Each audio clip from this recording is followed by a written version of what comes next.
तेव्हा राष्ट्रवादीची अत्यंत महत्त्वाची बैठक सध्या पुण्यामध्ये चालू आहे। शरद पवार स्वतः ही बैठक घेतात आणि सर्वच राष्ट्रवादीतले शरद पवार गटाचे ज्येष्ठ नेते, आमदार, खासदार, पदाधिकारी या बैठकीला उपस्थित आहेत। पुढे महत्त्वाची बातमी, काँग्रेस आमदारांची आज संध्याकाळी बैठक आहे। विधान भवनात काँग्रेस नेत्यांची ही बैठक होणार आहे। आमदार प्रदेश पातळीवरच्या पक्षांतर्गत नाराजी यामध्ये मांडणार आहेत आणि नेत्यांमधल्या वादाचे पडसाद या बैठकीमध्ये त्यामुळे उमटण्याची शक्यता आहे। काँग्रेसच्या गोटातून ही एक महत्त्वाची माहिती, काँग्रेस आमदारांची आज संध्याकाळी एक बैठक आहे।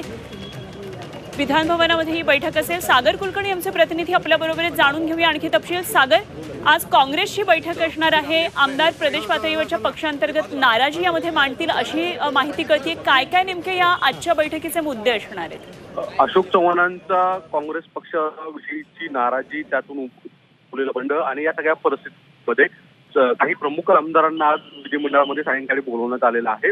तसंच उद्या देखील बैठक आयोजित केलेली आहे। राज्यसभेचा अर्ज दाखल करणार आहे, पण जी सूत्रांची माहिती मिळते त्या प्रदेश पातळीवरच्या नेत्यांमध्ये जी नाराजी आहे, खतखत आहे, ती या बैठकीत त्याचे पडसाद उमटतील। विशेषतः नाना पटोले, बाळासाहेब थोरात असे गट आहेत, या गटचे होत आहेत। या संदर्भात देखील काही आमदार करतील असं म्हटलं जातं। ठीक, सागर, धन्यवाद दिलेल्या माहितीसाठी। तेव्हा अंतर्गत जी गटबाजी आहे, गटातटाचं राजकारण हे निवडणुकीच्या आधी संपवणं गरजेचं आहे आणि त्यासाठी काँग्रेसची बैठक आहे।